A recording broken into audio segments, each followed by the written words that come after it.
Hello साथियों, good evening to all of you. जैसा मैंने डिस्कस किया था आप लोगों से कि यूपीएससी 2025 का जो पेपर है, I will discuss in a detailed solution. हमने डिस्कस इस देखो थंबनेल में लिखा भी है मैंने बाकायदे कि right now I will provide, चूंकि मैं लेट आया हूं तो देर आए दुरुस्त आए वाला कॉन्सेप्ट हमने यूज करना है। बेहतरीन सॉल्यूशन दूंगा, थोड़ा टाइम लगेगा चूंकि पैराग्राफ्स हैं, रीडिंग पैराग्राफ्स हैं और इस पे टाइम लग जाता है। तो आइए शुरू करते हैं बिना टाइम वेस्ट किए हुए। 10-10 क्वेश्चन का सेट बनाता हूं और शुरुआत करता हूं। चलिए स्टार्ट करते हैं। हिंदी में भी जो बच्चे पढ़ना चाहें हिंदी पढ़ सकते हैं, बाकायदे स्मार्ट तरीके से टाइप करवाया हूं, कुछ मिस्टेक्स हो जाएंगे, देखा जाएगा। आइए स्टार्ट करते हैं। एक बात बताइए, पहला क्वेश्चन जो हम करने जा रहे हैं, आप जानते हैं रीडिंग कॉम्प्रहेंशन का जो सबसे primary way of discussion and primary way of doing the concept है, वो क्या है कि most of time first of all you have to study the questions, because by studying the questions you develop idea how we are going to read the comprehension, and this reading of the question will definitely provide you the concept of reading comprehension. Reading comprehension means you are reading at the same time you are comprehending the result as well. Like in the first question of this paragraph, we have to focus the question as first number, which one of the following statement best reflects the most logical, rational, pragmatic message conveyed by the author of the message. Friends, you know very well there are some set pattern of questions in reading comprehensions. Like sometimes we first of all we have to discuss about what is the logical message provided by author. One second, sometimes assumptions as well. At the same time, sometimes there are questions of inferences as well. So let us see here. We have to first of all message conveyed by author. The question is, or the options are, the mitigation and adaptation strategies to tackle the climate change is essentially the responsibility of each state. ये दिया गया है, responsibility of each state. देखिए कुछ कुछ ऐसे terms हैं जैसे ईच स्टेट, ये देखिए ईच स्टेट आ गया। अब हमको करना क्या है, देखिए इन क्वेश्चंस में मोस्ट ऑफ द टाइम कुछ ऐसे इसेंसिव वर्ड्स हैं, कुछ ऐसे एक्सेसिव वर्ड्स हैं जिस पर ध्यान दीजिए। जैसे ईच स्टेट आया है, ध्यान रखने वाली बात है। चलिए, एक तो ये हुआ। वर्ड्स क्या है, the mitigation and adaptation strategies to address tackle the climate change is essentially the responsibility of each state. दूसरा B option, India is too diverse to implement any effective strategic or program to tackle the climate change. India is too diverse to implement any effective. Now let's see this option. Without studying comprehension, we can have the comprehension and the result inference as well. This is not going to have, because by the first look, this is definitely giving the result. India is too diverse to implement any effective strategic or program to tackle the climate change. तो मेरे कहने का मतलब क्या है, यहां आपको सीधे सीधे बताने का प्रयास कर रहे हैं, चूंकि हिंदी मीडियम वाले बच्चे भी हैं, यहां सीधे बताने का प्रयास कर रहे हैं कि इंडिया। हाँ, एक और बात कहूंगा, ये तो प्रथम दृष्टया गड़बड़ है, लेकिन हमें अपने एक्सटर्नल नॉलेज का इस्तेमाल नहीं करना है, अभी दिमाग मत लगाइए। चलिए थोड़ा सा आगे बढ़ते हैं। इसके बाद ऑप्शन नंबर सी आपका जो कन्वे किया गया, देखिए क्या है, it is basically the responsibility of the union government to implement the climate action plans and ensure net zero emissions. Okay, India needs to formulate effective climate change mitigation and adopt. देखिए आपके चार option में से 2-3 बार ये आ रहा है effective climate change mitigation and adaptation strategies at the state region level. चलिए एक रफली आइडिया बन गया कि कुछ क्लाइमेट चेंज का मामला बन रहा है and India has to make the effective climate change and its mitigation concept, right. Let's see, अब आप इसका पैराग्राफ पढ़ना शुरू कीजिए। क्या लिखा है, बाकायदे एकदम फ्रीली कूल होके पढ़िए। हिंदी वाले बच्चे हिंदी वाला पढ़ लें। इंग्लिश में लिखा गया है, each state in India faces, each state in India, देखिए ये वर्ड आया भी था, the mitigation and adoption strategy to address tackle the climate change is essentially the responsibility of each state. देखो ये कुछ इस तरह से मैच कर रहा है। चलिए, each state in India faces a distinctive set of challenges regarding the impact of warming, but also offers its own set of opportunities for reducing emissions depending on it's natural resources. अब यहां देखिए इतनी line पढ़ने के बाद ये clear हो गया कि ये जो लिखा गया है, each state in India faces a distinctive set of challenge, यहां कुछ चैलेंजेस की भी बात चल रही है, at the same time there are some opportunities as well. चलिए ठीक है। So, for example, coastal states needs to take action to protect their shores from sea level rise. Districts that are drier need to prepare for variable monsoon precipitation. Himalayan regions have their own unique challenges and is selected part of peninsular India. And offshore areas offer great opportunities for harnessing wind power. Okay, these various aspects need to be considered for developing clear and sustainable goals for the future. These various aspects needs to be considered for developing clear and sustainable goals for the future. Okay, एक हल्का हल्का idea दिमाग में आपके आ रहा है कि क्या हो रहा है। अब यहां देखिए पहला सेंटेंस आइए पढ़ते हैं। पहला सेंटेंस जो लिखा गया है, देखिए क्या लिखा गया है। पहले देखिए लिखा गया है which one of the following, नहीं यहां लिखा है the mitigation and adoption strategies to address tackle the climate change is essentially the responsibility of each state. ये सेंटेंस पहला पढ़ते ही देखिए यहां क्या कहा जा रहा है, पहले समझने का प्रयास कीजिए। अगर आप पैसेज को पढ़ रहे हैं तो पैसेज को पढ़ते ही सबसे पहले देखिए क्या लिखा है। यहां क्या बोल रहा है, यहां कह रहा है the mitigation and adaptation strategies to address tackle the climate change is essentially the responsibility of each state. यहां कह रहा है ये कि हर जगह, अब वो कह रहे हैं क्या कि ये जो भी क्लाइमेट चेंज की रिस्पॉन्सिबिलिटी ईच स्टेट की है, जबकि इस सेंटेंस में भले ईच स्टेट है लेकिन साफ साफ कह रहे हैं ईच स्टेट के बारे में there are some challenges at the same time some opportunities. ये क्या कह रहे हैं, पूरी तरह से इस दोनों का रिलेवेंसी बिल्कुल नहीं। क्यों, यहां आपकी चैलेंजेस और अपॉर्चुनिटीज दोनों हैं स्टेट में। यहां स्टेट के बारे में कहा जा रहा है कि one way convey of message this is not happening. Option number A is not correct. India is too diverse, मैंने पहले ही बोला था, यहां पहले ही बोला था कि ये यहां तो इस तरह की बातें नहीं हो रही है, यहां पूरे इंडिया की तो बात ही नहीं हो रही है। यहां कुछ स्टेट हैं उनके एग्जांपल दिए जा रहे हैं और स्टेट्स में कुछ जो बताइए क्या चैलेंजेस हैं, कुछ अपॉर्चुनिटीज हैं, उनकी स्वॉट एनालिसिस के बारे में बात चल रही है। यहां इंडिया के बारे में बात कर रहे हैं, बिल्कुल ऑप्शन नहीं होगा। इट इज, उसके बाद ऑप्शन नंबर देखिए सी क्या है, देखिए इसके बाद थोड़ा हम आगे बढ़ते हैं ऑप्शन नंबर सी की तरफ, मजा आएगा आपको। It is basically the responsibility of the union government. पूरे पैराग्राफ में एक बार भी यूनियन गवर्नमेंट की बात नहीं आई है ना, केवल स्टेट के बारे में बात हुई है कि स्टेट्स के कुछ अपॉर्चुनिटीज हैं और उनके कुछ चैलेंजेस हैं। फिर भी पढ़ लीजिए क्या है, it is basically the responsibility of the union government to implement the climate action plans and ensure net zero emissions. बिल्कुल ये ऑप्शन भी नहीं होगा। क्यों, क्योंकि आपकी यूनियन गवर्नमेंट के बारे में कोई बात ही नहीं हुई है। India needs to formulate effective climate change mitigation and adaptation strategies at the state region level। ये सेंटेंस आप प्रथम दृष्टया देखिए साफ साफ लग रहा है, बाकायदे क्या लग रहा है देखिए, pragmatic message conveyed है ना। यहां साफ साफ देखिए लास्ट लाइन पढ़िए, उसके बाद साफ लिखा गया बाकायदे, देखिए यहां पे यहाँ these various aspects need to be considered for developing clear and sustainable goals for the future, है ना। यहाँ आप देखिए तो ये मिटिगेशन के बारे में साफ साफ लिखा गया, ठीक है। तो निश्चित रूप से ये क्लियर कट फंडा है कि ऑप्शन नंबर डी जो आपका है इसके पूरी तरह से फॉर्मुलेट होने की संभावना है, ठीक है। इसका मतलब option number D is the correct answer. निश्चित रूप से रीडिंग कॉम्प्रहेंशन में थोड़ा सा टाइम लगेगा लेकिन मजा भी आपको आएगा। चलिए आइए पढ़ते हैं, ऑप्शन नंबर 2 पढ़ते हैं। हिंदी में थोड़ा देख लीजिएगा, दोनों संभव नहीं पाएगा। चलिए आइए पैसेज नंबर 2, नहीं इसी एक पैसेज का आपको जो है दूसरा पहलू भी पढ़ना है। क्या है देखिए, आप जरा पढ़िएगा गौर से क्या लिखा है। देखिए वही सेम पैराग्राफ है, इस पैराग्राफ पे 2 क्वेश्चंस पूछे गए हैं। दूसरा क्वेश्चन आपका देखो क्या है, ये है with reference to the passage following, ये देखो assumption based questions.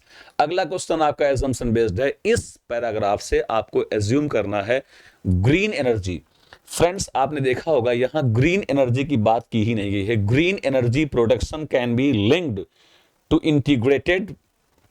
Linked to या integrated with the climate change mitigation and adaptation strategies. Okay, climate change and development future. हाँ, अब जरा ये बताइए, इसमें देखिए गौर से, ये green energy production, green energy के बारे में बात तो नहीं हुई है, लेकिन आपने एक बात गौर किया होगा, यहाँ पे देखिए क्या लिखा गया, यहाँ पे कहीं देखिए natural resources impact of warming. हाँ, impact of warming but also offers its, देखिएगा पढ़िएगा, their own unique challenges and a selected part of India for the harnessing wind power. हाँ, विंड पावर। अब जरा थोड़ा से अपना दिमाग लगाइए, आप लोग जो है एनवायरनमेंट के स्टूडेंट रहे हैं, कि विंड पावर जो है, wind power is the source of green energy, right.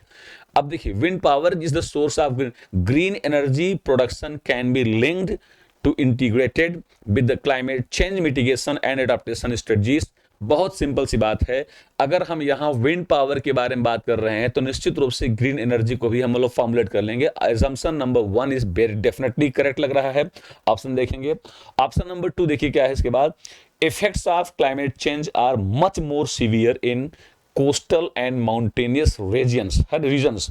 अब जरा एक बात आइए मुझको, आप यहां भी पढ़ लीजिए क्या लिखा है, effects of climate change are much more severe. यहां फिर से मैं बताऊं, कुछ जो आपके जो इंटेंस वर्ड होते हैं, much more severe, much more severe कहां दिया गया है बताइए, बिल्कुल नहीं दिया गया है, यहां साफ लिखा गया है, यहां कुछ एग्जांपल्स दिए गए हैं। देखिए, for example, coastal states need to take actions to protect their source from sea level rise, districts that are drier need to be prepared for the variable monsoon पर, है ना, हिमालयन रीजन्स। अब यहां देखिए, effects of climate change are much more severe in coastal and mountainous. अब यहां देखिए, केवल आपके कोस्टल और माउंटेनियस रीजन के बारे में बात नहीं चल रही, ये इन दोनों का एग्जाम्पल दे रहे हैं, है ना। यहां क्या बोल रहे हैं, मच मोर सीवियर। एक बात तो क्लियर है, असम्पशन नंबर 2 होल्ड नहीं करेगा। अब जरा इसका आंसर चेक करते हैं, आंसर में क्या है देखिए, तो इसके आंसर में आपका जो है, आपका क्या क्या बताइए, 2 ओनली होना नहीं है, नाइदर होना नहीं है, बोथ 1 2 हो सकता नहीं है। थोड़ा सा जो है कंफ्यूजन था ए में, लेकिन अब एक चूंकि ऑप्शन के हिसाब से भी आप निर्णय ले सकते हैं, definitely option number A is the correct answer. एक चीज ध्यान रखिएगा, मैं आपको जो है पेपर नंबर डी को सीरियल से करवा रहा हूं, ठीक है, तो पेपर नंबर डी को सीरियल से करवा रहा हूं, इसके आधार पे आप निर्णय लेंगे। आइए आगे बढ़ते हैं। रीडिंग कॉम्प्रहेंशन में टाइम थोड़ा लगता है, क्योंकि बहुत अच्छी व्यवस्था नहीं पढ़ने के लिए। एनीवेज, आइए पैसेज नंबर 2 पढ़ते हैं। चलिए, रीडिंग पैसेज नंबर 2 पर भी 2 क्वेश्चंस हैं, तो यानी प्रथम 10 में आपके 4 क्वेश्चन सीधे सीधे किसके बताइए, 4 क्वेश्चन सीधे सीधे किसके बताओ, रीडिंग कॉम्प्रहेंशन के हो जाएंगे। आइए देखते हैं क्या है क्वेश्चन, थोड़ा से फॉर्मेट पुराना फंडा यूज कर लीजिए। हमें करना क्या है, which one of the following statements best reflects the critical message conveyed by the passage. इसको हिंदी में पढ़ लीजिए, निम्नलिखित में से कौन सा एक कथन इस परिच्छेद द्वारा व्यक्त अति महत्वपूर्ण संदेश का सर्वोत्तम रूप से प्रतिबिंबित करता है। यहां क्रिटिकल मैसेज लिखा है इंग्लिश में, हिंदी में क्या है, अति महत्वपूर्ण। तो कंफ्यूज मत होइएगा, क्रिटिकल थोड़ा सा नेगेटिव वर्ड होता है, लेकिन we have to find out the here essential message conveyed by author या result, right. Anyways, let's start to see this concept as well.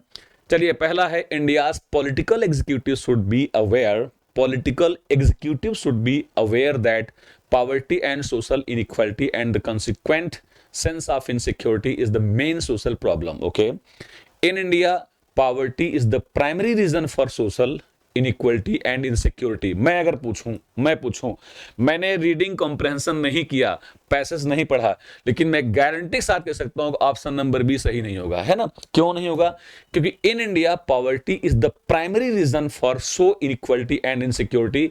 Inequality और इनसिक्योरिटी, वही मैं बोला हूं, क्या इंटेंस बात नहीं कर सकते हैं, यहां केवल पॉवर्टी को जिम्मेदार कर रहे हैं, तो प्रथम दृष्टया ही ऑप्शन नंबर बी को आप रिजेक्ट कर सकते हैं। Anyways, option number C, poverty and social inequality are the intricately लिखा है, हाँ, poverty and social inequality are so intricately linked that they pose an unmanageable crisis for India। अब यहां फिर देखिए, जहां भी एक्सट्रीम आपके वर्ड आ जाएं, देखिए क्या लिखा है, poverty and social inequality are so intricately linked that they pose an unmanageable crisis for India। ऐसी कोई भी प्रॉब्लम नहीं, ये सब पूर्ण नॉलेज से ले रहा हूं, लेकिन मैं फिर बोल दे रहा हूं, बिना पैसेज पढ़े आप आंसर नहीं मारेंगे, ठीक है। चलिए, anyways, Insecurity more than poverty is the main economic issue the government policies must address. चलिए अब थोड़ा सा इसको पहले पढ़ लेते हैं तो आइडिया लगती है क्या बन जाता है आइडिया। आइए शुरू करते हैं। बड़ा अच्छा पैसेज है ये, पैसेज काफी छोटा है तो देखते हैं। मुझे तो लगता है देखन में छोटन लगे घाव करे गंभीर वाली स्थिति न बन जाए। आइए शुरू करते हैं, पैराग्राफ शुरू करते हैं एकदम start. Let's start. If the social inequality is the most acutely felt social problem in India, ध्यान दीजिएगा, if the social inequality is the most acutely felt social problem in India, insecurity more than, ध्यान दीजिए, insecurity more than poverty is the most acutely felt economic problem. Again, insecurity, which is more than poverty, is not a social problem. This is an economic problem. Besides those below the official poverty line, even those just over the poverty line are subject to multiple economic insecurities of various kinds due to wealth and or health risk, market fluctuations, सही है, job related uncertainties. एक बात गौर की आप लोगों ने कि जो कह रहे हैं क्या बताओ, देखो जो भी बीपीएल बिलो पावर्टी लाइन के हैं और बिलो पावर्टी लाइन के जस्ट ऊपर जो है स्टैंडर्ड जो भी है, दोनों लोगों में इकोनॉमिक क्राइसिस की संभावना ज्यादा है। Many government policies are actually intended towards mitigating this insecurities. Let's see, अब हम लोग शुरू करते हैं। देखिए क्या कहानी हो रही है। आइए सब क्वेश्चंस पढ़ते हैं, फटाफट आंसर देते हैं। देखिए, which one of the following statement best reflect the critical masses, है ना। India's political executive should be aware, एक तरफ कह रहे हैं political executive should be aware, और साफ साफ लिखा है यहाँ पे क्या बताओ, many government policies are actually intended towards mitigating these insecurities। दोनों स्टेटमेंट आपस में कंट्राडिक्ट हैं। यहां साफ साफ कह रहा है कि गवर्नमेंट की जो है ढेर सारी पॉलिसीज हैं, उनको जो है इनसिक्योरिटीज को रिड्यूस करने के लिए काम कर रहे हैं। यहां क्या बोल रहा है, India's political executive should be aware. जब यहां काम कर रहा है, ये कह रहे हैं उसको जानकारी होना चाहिए। ऑप्शन नंबर ए, किसी कीमत पर मैसेज इसका कन्वे हो ही नहीं रहा है, राइट। चलिए option number B, in India poverty is the primary reason for social inequality and insecurity, एकदम गलत है। पॉवर्टी के साथ साथ साफ साफ बोला गया, बताओ इकोनॉमिक क्राइसिस के बारे में बोला गया है, वो भी एक फैक्टर है। ये तो बिल्कुल भी आप, poverty and social inequality are so intricately linked that they pose an unmanageable crisis for India। ये तो मैं पहले बताया था, आपको दिखाई नहीं पड़ रहा है। आइए, insecurity more than poverty is the main economic issue the government policies must address। एकदम फैक्ट है। आपने क्या बोला बताइए, आपने साफ साफ कहा है कि केवल पॉवर्टी की बात नहीं, इनसिक्योरिटी वो पार्ट है जो बीपीएल अर्थात स्टैंडर्ड बीपीएल के जो नीचे भी हैं और जो इसके ऊपर भी हैं, उनको भी बहुत हद तक प्रभावित कर रही है। लिहाजा insecurity more than poverty is the, देखिए पॉवर्टी जो बीपीएल के नीचे है उनको ही प्रभावित कर रही है, इनसिक्योरिटी जो बीपीएल के नीचे है और उसके जस्ट ऊपर है उनको भी प्रभावित कर रही है ना। तो डेफिनेटली इसका भी आंसर कितना बताओ, D is the correct answer. आगे बढ़ता हूं वरना बहुत लंबा टाइम लग जाएगा। इसके बाद दिस इज पैसेज नंबर 2 का ही वही क्वेश्चन है, सेम वही फॉर्मूला है, सिस्टम है। With reference to the above passage the following assumption have been made once again.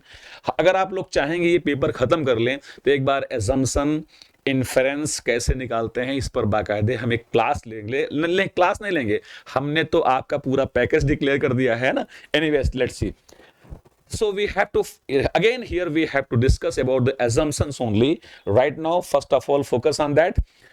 People above the poverty line also are prone to suffer from anxiety about economic insecurity। 100% साफ साफ बोल रहा है। Again read, people above the poverty line also are prone to suffer from anxiety about economic insecurity। बार बार बोल रहा है, जो standard poverty line है उसके बिलो वाले और उसके एबव वाले दोनों में इकोनॉमिक इनसिक्योरिटी की बात चल रही है। एकदम 100% पहला वाला सही है। दूसरा देखिए, eradication of poverty can result in peace and social equality in the country. ये बताइए सारा पूरा पैराग्राफ आपका केवल पॉवर्टी पे नहीं है बल्कि इनसिक्योरिटी पर ज्यादा हावी है। यहां क्या बोल रहे हैं, eradication of poverty can result in peace. पहली बात तो पीस के बारे में एक भी शब्द की बात नहीं की गई है।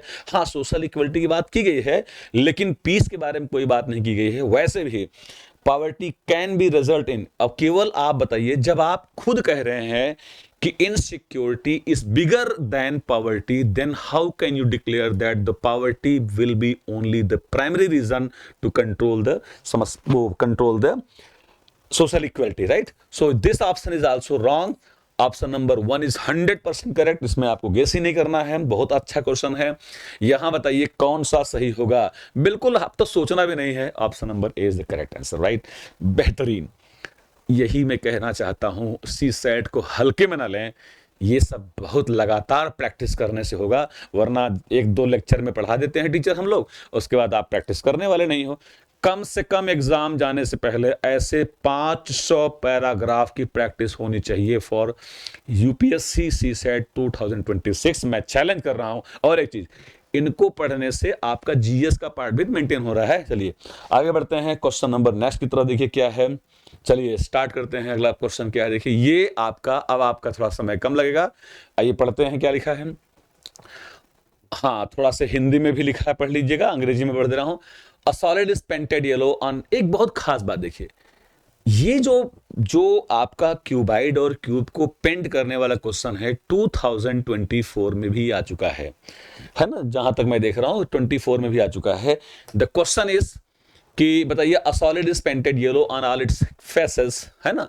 The cube is then cut into 60 smaller but equal pieces by making the minimum number of cuts. हमें अच्छी तरह से याद आ रहा है 2024 में भी यूपीएससी ने सेम सवाल पूछा था इस पर, बशर्ते यहां 60 कट की बात चल रही है और वहां 64 कट लगे थे। इतना जबरदस्त जो है मैच कर रहा है। एनीवेज, हाँ, which of the following statement is correct, ना ना ना, वहां पर केवल ये पूछा था, the minimum number of cuts पूछा था, यहां दो ऑप्शन दे दिए। अब देखिए 2024 से 2025 में थोड़ा सा चेंज करके टफ कर दिया गया। एनीवेज, अगर थोड़ा भी 24 वाला क्वेश्चन आप पढ़े होते तो मिनिमम नंबर ऑफ कट की जब बात आती है तो आप क्या करते हैं, 60 जैसे दिया है तो या जितने भी रहे इनका आप कॉमन फैक्टर कर डालिए। जब इनका आप फैक्टर कर डालेंगे, आप सब जानते हैं, पहले किससे बताइए, 2 से करेंगे, फिर यहाँ 30 आएगा, फिर 2 से करेंगे यहाँ 15 आएगा, फिर 3 से कर देंगे कितना बताओ 5 आएगा, और फिर 5 से कितना बताओ 1 आएगा। एक जनरल आइडिया बन गई, बताओ क्या, 5, 3 और 4। अर्थात अगर मैं आपसे पूछूं, है ना, अगर मैं आपसे पूछूं कि ये बताओ, ये 60 जो आपके कट्स हैं, पहला कट बनता है बताओ क्या, 5 इंटू 4 इंटू कितना बताओ 3 से।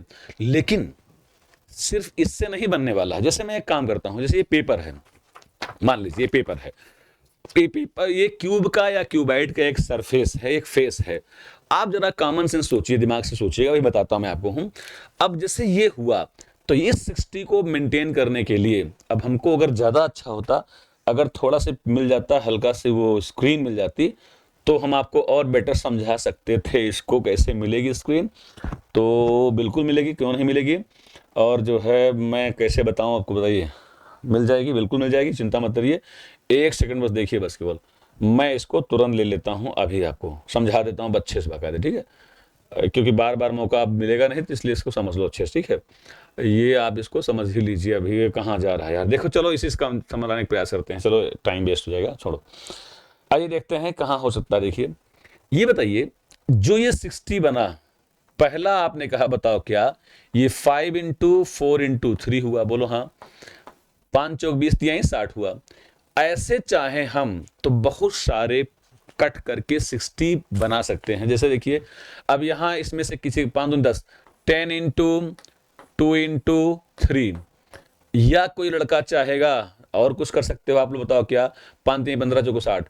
कोई चाहेगा तो बताओ क्या, 15 इंटू 2 इंटू कितना बताओ 2। ऐसे बताइए, कोई चाहेगा 30 30 दूनी 60 इंटू 2 इंटू कितना बताओ 1। ऐसे बहुत से बन जाएंगे, लेकिन आपसे बोला गया है क्या बताओ, मिनिमम नंबर ऑफ कट्स।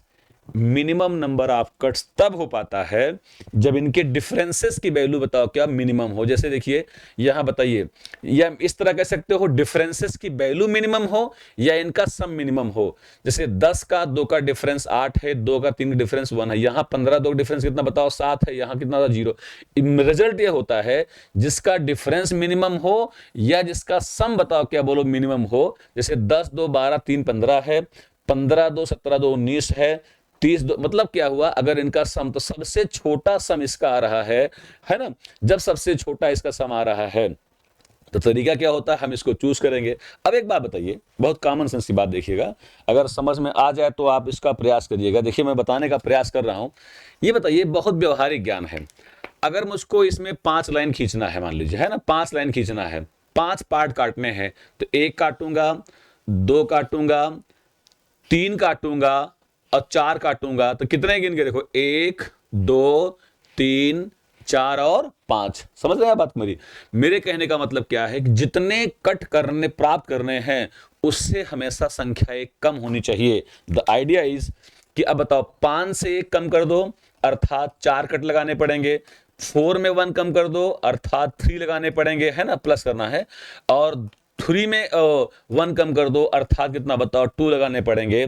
तो टोटल नंबर आप मिनिमम कट जो होंगे 4 3 7 2 9 हो जाएंगे। यस एकदम सही है, the minimum number of cuts कितना बताओ 9 है। सही है, मिनिमम नंबर ऑफ कट्स कितना बताओ बोलो 9 है। दूसरा क्या पूछते हैं बताइए, अब यहां देखो ये क्वेश्चन 2024 से मैच कर गया, लेकिन दूसरा जो आपको option the number of smaller pieces which are not painted on the way on any face is 6। अब यहां देखो ये भी समझ लो आप क्या होता है। देखिए ये बताइए, एक कॉमन सेंस की बात है, अब मैं किसको उठाऊं बताइए, मैं उठाऊं अब इसके बाद किसको बताओ, इस बुक को उठाया मैंने, ठीक है, इस बुक को मैंने उठाई, इंडियन इकोनॉमी की बुक। देखिए मेरा ये बहुत फेवरेट सब्जेक्ट है, अगली टीचिंग मेरी इसी पे आ रही है। देखिए जैसे ये क्यू वाइड है, ये बताइए अगर मैं इसको कट कर दूंगा यहां से, मान लीजिए यहां से कट कर दिया, तो जब मैं यहां से कट करूंगा तो एक पोर्शन ये वाला, ध्यान देखिएगा समझिएगा, क्योंकि इसमें कई कट मारे जा रहे हैं, यहां है यहां है यहां, ऐसे करेंगे तो आप देखिए हर एक कट में 2 ऐसे स्थान होंगे जो पेंटेड नहीं रहेंगे। इसका मतलब क्या हुआ, इस 5 में से 2 निकाल दो तो 5 में से 2 निकाल दो, इसका मतलब 3 स्थान हुआ। 4 में 2 निकाल दो अर्थात कितना बता 2 स्थान हुआ। 3 में 2 निकाल दो 1 3 2 5 1 6। अब बताओ यहां लिखा है जिन फेसेस पर और जिन पे पेंट नहीं हो कितना बताओ 6 होंगे। इसका मतलब both 1 and 2 are the correct answer. इसको बेटर समझ सकते हैं जब आप इसको क्यूब बनाएंगे, आप लोग बकायदे देखो इसे बनाएंगे, अभी मैंने दिखाई दिया आपको समझ में आ गया होगा। चलो आगे बढ़ते हैं, क्वेश्चन नंबर नेक्स्ट की तरफ क्या है। देखिए थोड़ा सा टाइम लग जा रहा है, देखिए अब एंजॉय करिए। अब आपको शुरू हो रही है जो रीजनिंग और मैथ आएगी तो यहाँ इतना टाइम नहीं लगेगा, चिंता मत करिए। आई थिंक क्लियर हो गया है। अगला क्वेश्चन तुम्हारे सामने देखो, ये जान लीजिए केवल आपको करना क्या है, आपको एक फाइटर बनना है। एक फाइटर की तरह, जरूरी नहीं कि आप सिर्फ टफ क्वेश्चन से घबरा जाएं, आप इस बात पर भी फोकस करेंगे कि देर सबेर अगर निगाह रहेगी तो दंगल पिक्चर देखे हैं ना, कोई न कोई ऐसा समय आएगा जब दिमाग डाइवर्ट होगा, अर्थात कोई न कोई इजी क्वेश्चन आएगा। जैसे ये क्वेश्चन काफी इजी है, देखिए बचपन से पढ़ाया गया है। देखो कॉपी खोल लीजिए, अब यहीं से कहता हूं कॉपी खोल लीजिए। पिछला क्वेश्चन आप एआईपी बैच वाले और अनअकैडमी वाले बच्चे जो हैं कॉपी खोलें, वहां पर हमने नंबर ऑफ ट्रायंगल्स और कट करने वाला पार्ट पढ़ाया हुआ है। देखिए चलिए अब इस पर आ जाइए। अब यहां देखिए क्या है, साफ साफ लिखा है कि जो रिलेशनशिप इसमें है वही रिलेशनशिप, देखिए क्या बताई बोली, यहां और यहां पे है। देखिए गौर से, वही रिलेशनशिप सेम देखिए यहां और यहां पे है। अब आपसे पूछा गया है, बताइए आपसे पूछा गया अगर ये दोनों ये भी सेम है तो बताइए इसका संबंध क्या होने वाला है। तो जरा गौर कीजिए आप लोग, बताइए क्या आप लोगों ने बताइए क्या पढ़ा हुआ है। देखिए गौर से, आप तुरंत समझ जाएंगे क्या कहानी बनने वाली है, पकड़ लीजिएगा फटाफट। अब जरा देखिए यहां 7 24 और 25 सबको बचपन से आपकी क्लास को याद करिए। मैंने बाकायदे खास तौर से ज्योमेट्री वाला पोर्शन ध्येय वाले स्टूडेंट्स को मैंने बाकायदे रटवाया था। अगर आपको याद हो तो वहां मैंने पाइथागोरियन ट्रायड पाइथागोरियन ट्रायड पढ़ाया था, अर्थात 3 मानों का ऐसा समूह, set of any 3 values which follow and obey the law of Pythagoras theorem. This is called as Pythagorean triad, and that was the note लिखवाया था in Pythagorean triads. Any number multiplied or divided, the obtained value also follow the Pythagorean theorem. Like, अगर मैं पूछूं आपसे, बताओ क्या, अगर मैं कहूं 3, 4 एंड 5, आप सब जानते हैं 3 का स्क्वायर 9, 4 का स्क्वायर 16 और 5 का स्क्वायर 25 है ना, इसके बराबर आ रहा है।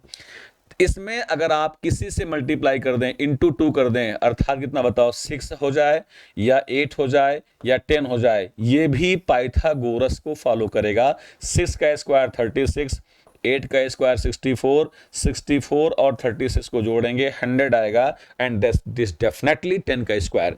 आप चाहें तो इस क्वेश्चन देखो, क्या 3 चौक 12, यहां आप अगर 4 से मल्टीप्लाई कर देंगे, 4 तिहाई 12, 12 and this is 16 and this is कितना बताओ 20, अर्थात ये भी पाइथागोरन को फॉलो कर रहा है। तो यहां भी आपका पाइथागोरस फॉलो हो जाएगा। करना क्या है, इन दोनों का स्क्वायर, आप सब जानते हैं 16 का स्क्वायर बताओ क्या होता है, बोलिए 256 होता है, बोलिए हम, है ना। और 63 का स्क्वायर क्या होता है, तो 63 का स्क्वायर निकालना है।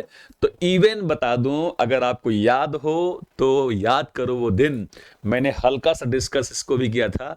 अगर इसका निकालना है 3 तरीका, 9 3 6 18 36, 6 हासिल कितना बताओ, 3 6 6 39, ये इसका मान आएगा।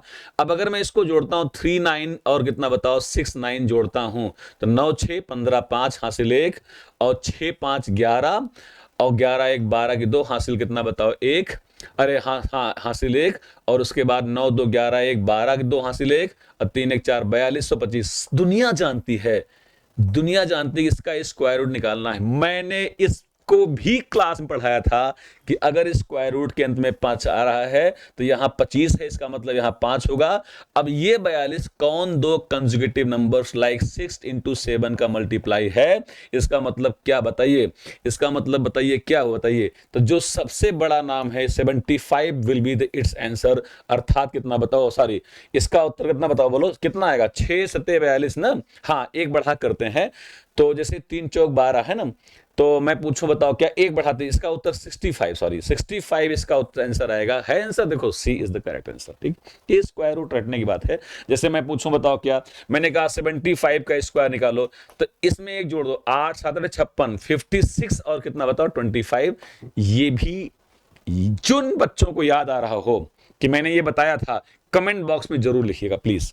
चलिए आगे बढ़ते हैं क्वेश्चन नंबर नेक्स्ट की तरफ। क्या देखिए अगला क्वेश्चन, बताइए क्या है अगला क्वेश्चन। काफी लंबी राम कहानी लिखा गया है, पढ़िएगा गौर से, क्या लिखा है पढ़ डालिए।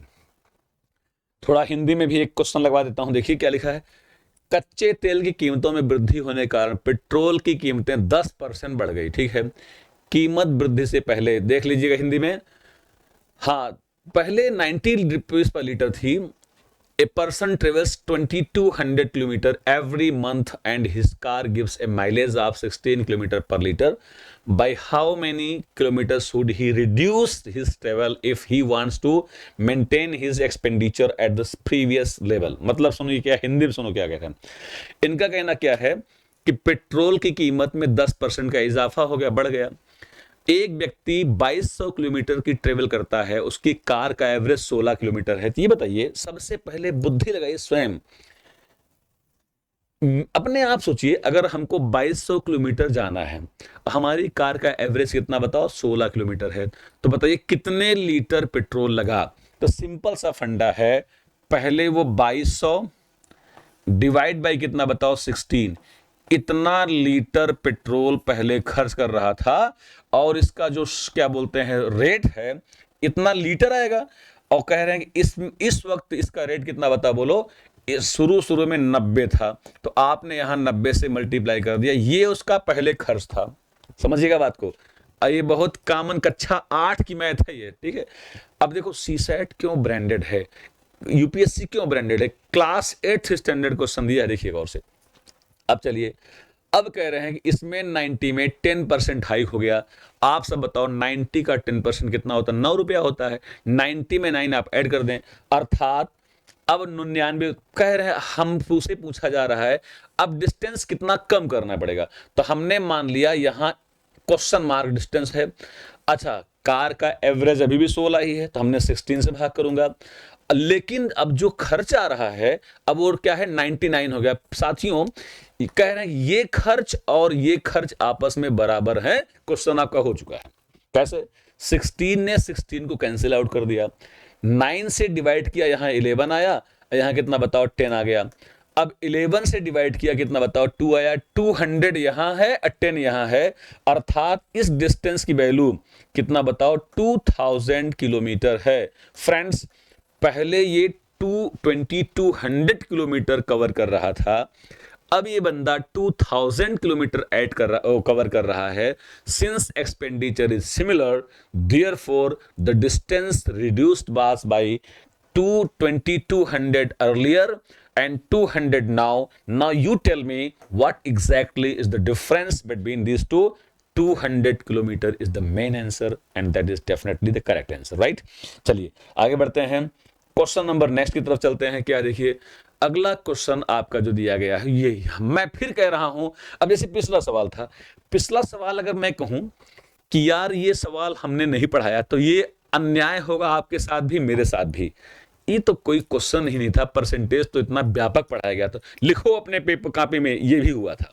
आइए इस क्वेश्चन पे मैं गारंटी के साथ बोल रहा हूं, आप जल्द, यहां 4 डिजिट नंबर है, यहां n is such that divided by 3 5 7 9 से भाग किया जा रहा है, तो रिमाइंडर कितना बताओ 1 3 4 7 बच रहा है। याद करो, मैं तो रटवाया हुआ हूं, कॉपी खोल लीजिए। AIP बैच सारे ध्येय वाले, सारे अनअकैडमी वाले, समर्पण आईएएस वाले कॉपी खोल लीजिए। LCM SCF का स्पेशल प्रॉब्लम्स का पॉइंट नंबर 1 यही था। क्या था बताइए, आपको वो लिस्ट नंबर निकालना है, वो लिस्ट नंबर निकालना है। इसमें जो है क्या बताओ, इसमें किससे भाग के बताओ, यहां आप इस लिस्ट नंबर में 3 से डिवाइड किया, और किससे बताओ 5 से डिवाइड किया, और किससे बताओ 6 से डिवाइड किया, और 7 से डिवाइड किया, तो रिमाइंडर कितना बताओ 1 आ रहा है, 3 आ रहा है, 4 आ रहा है, और कितना बताइए बोलिए, नहीं यहां 9 है, 7 आ रहा है। इसका डिफरेंस 2, इसका डिफरेंस 2, इसका डिफरेंस 2, इसका डिफरेंस 2। मैं चैलेंज करता हूं, आप नोट कर लीजिए, वहां साफ लिखवाया गया है रिक्वायर्ड नंबर, मेरी यही लैंग्वेज थी, इज इक्वल्स टू, तो वहां आपने कहा था एलसीएम ऑफ किसका, जिससे भाग करते हैं 3 का, 5 का, 6 का और 9 का एलसीएम माइनस आर लिखवाया था, यहां आर आपका यही समान है। अब बताओ 3 5 6 9 का लघुत्तम होता है कितना बताओ 90। अब यार ये 90 नहीं है, हमारे जो हम लोग पढ़े थे वो 90 -2 होता था, लेकिन यहां एक नुस्खा भिड़ा दिया कि वो डिजिट 4 डिजिट की है। तो बताइए 4 डिजिट की नंबर लेना है, तो 90 दहम में 900, 11 9 99 990, 12 से मल्टीप्लाई। अब आपको ये भी पढ़ाया था किसी संख्या का जो व्यवहार स्वयं के साथ होता है वही उसके मल्टीपल के साथ होता है। अंग्रेजी में the behaviour pattern of number and its multiple are always similar, पढ़ाया था इसको।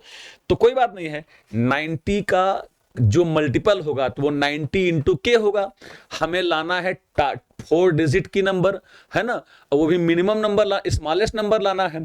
तो इसका मतलब दिस इज 90 इंटू 12 -2, 12 9 108, अर्थात 1080 -2 is equals to 1078। This is 100% correct, आपको कॉपी में करवाया गया है, नहीं कर पाते हो तो समझ लो, ठीक है। चलो आगे देखो, इसके बाद क्या है, क्वेश्चन नंबर नेक्स्ट क्या है, क्वेश्चन नंबर 9 आपके सामने मैं लेके पहुंच गया। क्या लिखा है पढ़ डालिए, क्वेश्चन नंबर 9। आइए स्टार्ट करते हैं क्वेश्चन नंबर 9 की तरफ, बताओ क्या लिखा है। Let's see, consider the following statement, if a छोटा है बी से, बी बड़ा है सी से, डी, ये सब यहां देखिए मिसप्रिंट हो गया है, चलो कोई बात नहीं, हाँ देखते हैं। तो then b is always greater than e, b is always greater than e, ये बताओ बी हमेशा ई से बड़ा है। हम कहते हैं यहां मिसप्रिंट होने के बावजूद भी बी का ई से संबंध नहीं हो सकता, क्यों, यहां आपकी दोनों इनइक्वालिटी उल्टी हैं। ऐसे मामले में स्टेटमेंट नंबर 1 आपका बिल्कुल क्या बताओ गलत है। आइए इफ यहां बताओ क्या P मोर देन Q बराबर R मोर देन S, ये सब चल रहा है। अब यहां देखो, यहां मामला कुछ बना दो, then S is always less than V। आप बताइए S कौन सा है, ये है, ये कौन है बताओ, V। S is always less than V। देखिए S is always less than V। देखिए यहां बराबर है, यहां बराबर है, यहां बराबर है, लेकिन यहां आपका ये भी साइन आ गया है। तो अगर ये आ गया है तो ऑलवेज S का आपका V का मान, अगर कह रहे हैं कि हमेशा क्या बताओ बोलो, equal, S is always less than V, S हमेशा V से छोटा होगा। गलत इसलिए है कि यहां बराबर भी लगा हुआ है, तो बराबर जब होगा S T के बराबर, T U के बराबर, V के बराबर, ये भी सेंटेंस गलत है। तो यहां बताओ क्या होगा, पहला भी गलत, दूसरा भी गलत। Option number D, neither 1 nor 2 is the correct answer. बहुत सिंपल सवाल आए हैं। देखिए ये इनइक्वलिटी का सवाल, मैथमेटिकल इनइक्वलिटी लिखवाया गया था, आपको अच्छे से याद करिए, जहां मैंने लिखवाया था इनइक्वलिटी के साइन के बारे में, है ना, सब बताया गया था। चलिए आगे बढ़ते हैं क्वेश्चन नंबर नेक्स्ट की तरफ। क्वेश्चन नंबर 10 बताओ क्या लिखा है, पढ़िए। ये देखिए, कॉपी खोलिए फटाफट, तुरंत सब लोग नंबर सिस्टम का, प्राइम नंबर का सबसे पहला एप्लीकेशन टाइप नंबर 1 खोलिए, जहां लिखवाया था to find the number of zeros at the end of expression, लिखवाया था। चलिए वहां ये लिखवाया गया था, क्या बताओ यहां क्या है, देखो यहां है 1 इंटू 3 इंटू 5 इंटू, कहां तक बताओ ना, ये सारी ऑड नंबर का मल्टीप्लाई है साथियों। हाँ पूछा क्या, यूनिट डिजिट। अरे यार यूनिट डिजिट पूछा है, क्या पढ़ाया था, 5 का मल्टीप्लाई अगर कभी भी इवन नंबर से होगा तो यूनिट डिजिट हमेशा 0 आएगा, लेकिन 1 3 5 में 5 आ गया है। 5 का मल्टीप्लाई अगर कभी भी ऑड नंबर से होगा तो चैलेंज है उसका, जो आपका यूनिट डिजिट आएगा दैट विल बी ऑलवेज 5, 100% बिना देखे। इसका उत्तर कितना बताओ, सी आएगा। कॉपी खोल कर चेक कर लो, इसे भी लिखवाया है, दिखाया है, ठीक है ना। तो आप बताइए 10 क्वेश्चन में से मुझे समझ में आ रहा है भाई, देखिए रीडिंग कॉम्प्रहेंशन तो कभी जिंदगी में मैच करेगा ही नहीं करेगा, तो मैं उसमें दावा करूंगा नहीं। आप बताइए उसको छोड़ दिया जाए तो 6 क्वेश्चन में से 4 क्वेश्चन हूबहू लगभग आपके यहां कराया गया है, इसलिए बिल्कुल परेशान ना हो। तो मैं 10-10 क्वेश्चन की सीरीज आपको देना शुरू कर रहा हूं, बहुत जल्दी ये पूरा पेपर डी सेक्शन का मैं करा रहा हूं, हल करा लो। इसके बाद मेरे दिमाग में यूपी पीसीएस के लिए बड़ा प्लान है, कुछ और भी है, धीरे धीरे बताऊंगा। आप लोग मेरे साथ जुड़िए। Thank you very much, good night.